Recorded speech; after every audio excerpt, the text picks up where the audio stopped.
Hey guys, Trev and Ken here with Unset ADV. We are doing our first overnighter up to the Hatlatch Fire Tower. Never been up there before, so hoping to find that.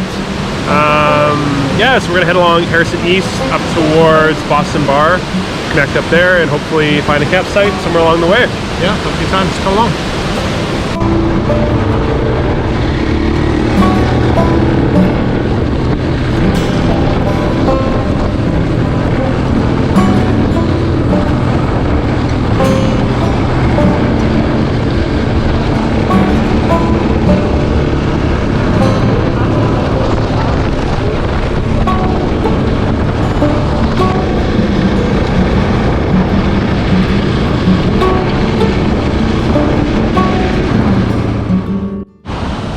So me and Ken were just talking about gear comparison. Ken's going to talk about his 690 in gear comparison, and then I'll show you what I'm running as a little bit of comparison, and we'll compare at the end too. Yes. So here we have the full Adventure Rider Poser combination here. I initially spared no expense. I got the Wolfman Expedition dry luggage. It's about a generation out of date now compared to some of the new stuff. I know they make new laminated bags, but I've been pretty happy with these over the years. I've got a lot of good use out of them, and they're pretty tough. They've taken, a lot of crashes, Utah, around BC, everywhere. Up on the top, I got my Wolfie Expedition bag, which is another staple. I've had for about 7 or so years now. It survived getting thrown off on trails, getting stuff under my tires, just all sorts of stuff. And then at the front, I keep all my electronics in my not so waterproof Wolfman tank bag. Just something to store a little bit extra stuff, my wallet, keys, all that kind of stuff. And that's pretty much the bike as it is. I know it's just a one-night trip, which makes me look a little bit overloaded, but I tend to pack it all. That's just kind of how I go with my stuff. So yeah. And that takes us over to Trevor, who has taken a slightly different philosophy with his luggage. So I'm more of the budget-oriented rider. So what we've got here is a set of canvas. That is an authentic canvas saddlebags from Amazon for the low price of $20. Now I will say that these bags did take me on like a 6,000 kilometer trip through Utah, California, and here they are. And they're still functioning. They're still solid. But that was on a KLR. That was on a KLR even. Are they KTM rated? I don't know if they're KTM rated. I haven't had it on going to the tire yet, but and we haven't really tested waterproofness either. So it'll be interesting to see how these compare to Ken's setup.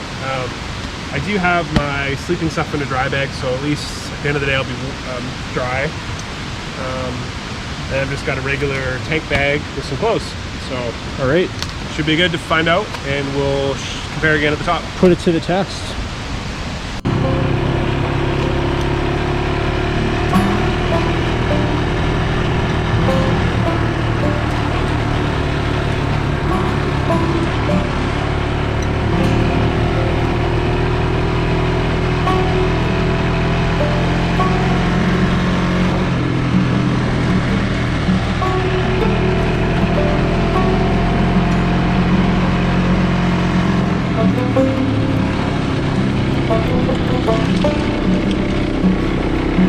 So Trevor, when we were sitting in the garage before we left, we had a discussion about something we should or should not bring. And ultimately, we decided not to bring what item? The front tire tube. Well, that was apparently... We have a patch kit, so all is not lost. I guess depending on the condition of the tube when we get in there. But yeah, it looks like we've got a little bit of work ahead of us here. Yes.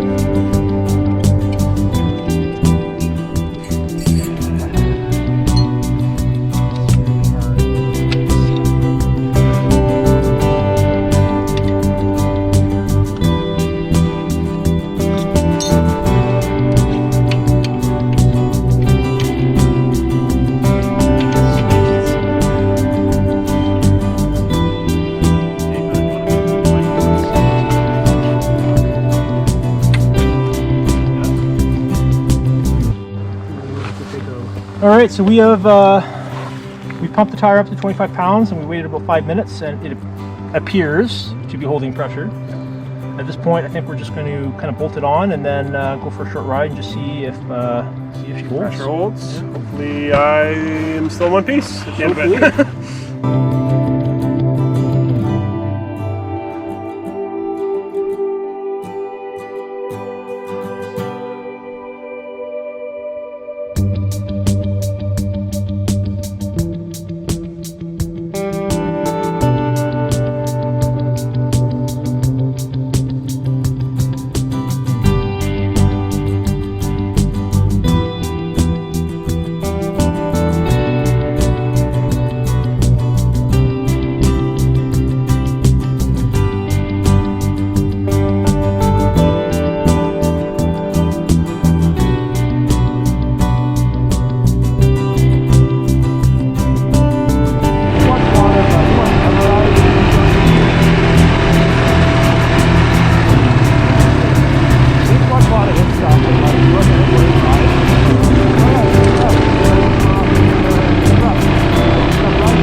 All right, moment of truth, Trevor. Okay, so this is the test for after 10 minutes of riding.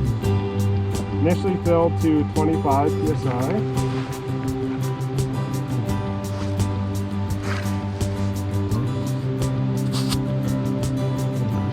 Looks like.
Okay, this has got to be the last issue that we have, eh? I hope so.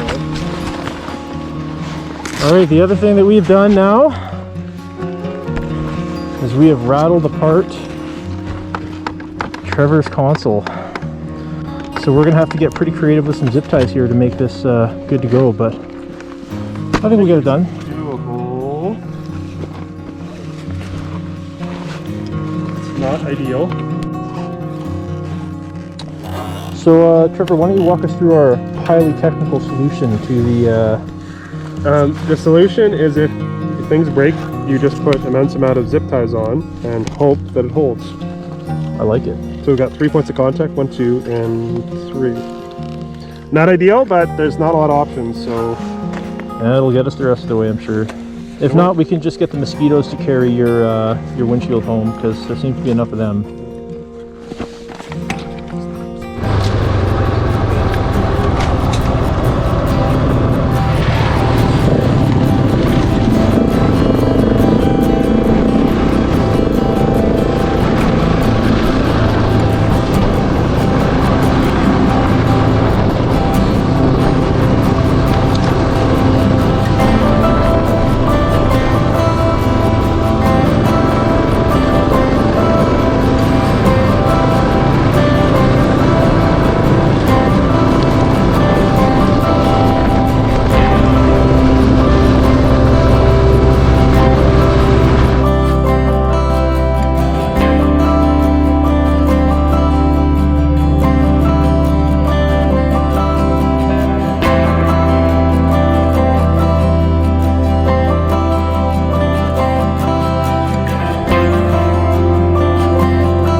this point, we had finished the main road, head up towards Lookout where we'd hope to camp for the night.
Alright guys, Trevor and Ken here. It's been an interesting ride. We had quite a few challenges that we kind of had to overcome, but in the end it did pay off because we made it up to the fire tower. We got the place to ourselves. I think at this point we're going to set up our camp here, have a couple well-earned beers, and maybe get a fire going and just kind of enjoy the night. What did you think of the ride up? Fun. It's I was a little bit. My bike's having a few issues, so I'm a little weird about that. But we made it. We're here. She held together, yeah. She's held together so far. No KTM issues. No all KTM. Aftermarket stuff. Aftermarket parts. Don't upgrade your bikes. That was the lesson we've learned there. But we're here, and it looks great. So awesome. I enjoyed the evening. Yeah. All right. So we discussed it, and we were going to try and pitch our tents down here, but we couldn't really find a lot of level ground. So thank you to our friends at Four-Wheel Drive Association of BC for maintaining this wonderful fire tower.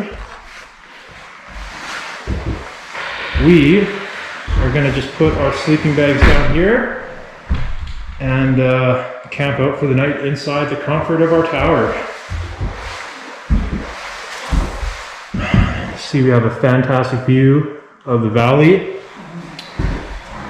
And what do you know? We've already been left a Corona, vodka soda, Old Milwaukee. People are really great in the backcountry for the most part.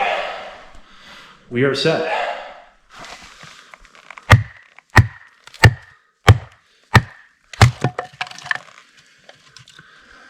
It isn't a hatchet, but that cuts it up pretty good though, and it's accurate, done. eh? Yeah, you don't have to.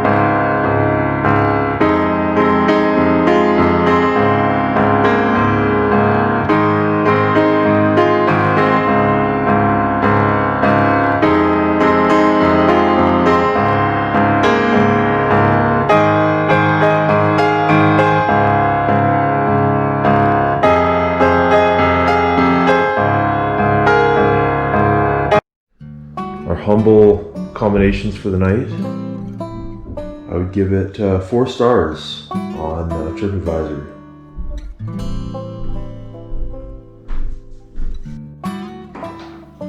Very cool to see some of the original instrumentation that was used in this tower still in place and in usable condition.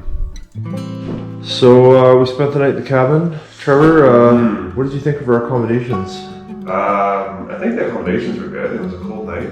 It was pretty cold, actually. But look at the view this morning. This is a great place, so. Big thanks to the Four-Wheel Drive Association of BC for maintaining this site. Absolutely. Keeping it the way it is.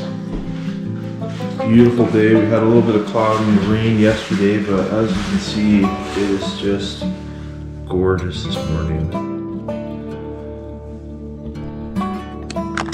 This morning we have instant oatmeal in a bag, along with Starbucks Via coffee, served in a jet boil because I forgot my mug.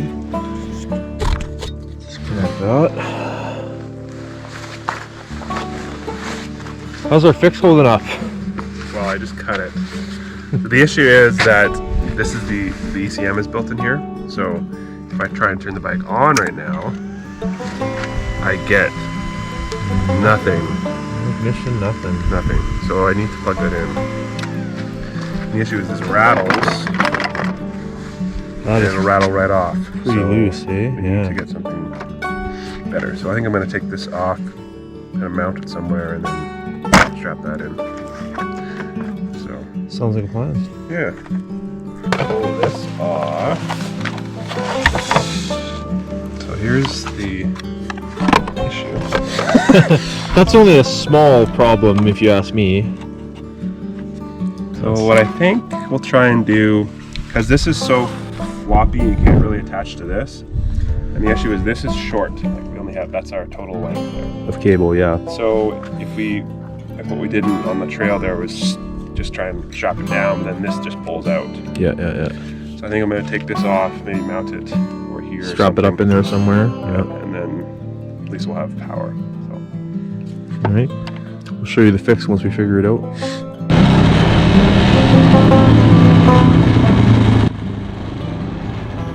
So as you can see, we were able to move the speedometer and ECM down and mount that individually, and then secure the rest of the shield with a couple zip ties and about 6 laps of electrical tape. And you can see it's holding great. Rattles way less now, and it held up for the rest of the trip.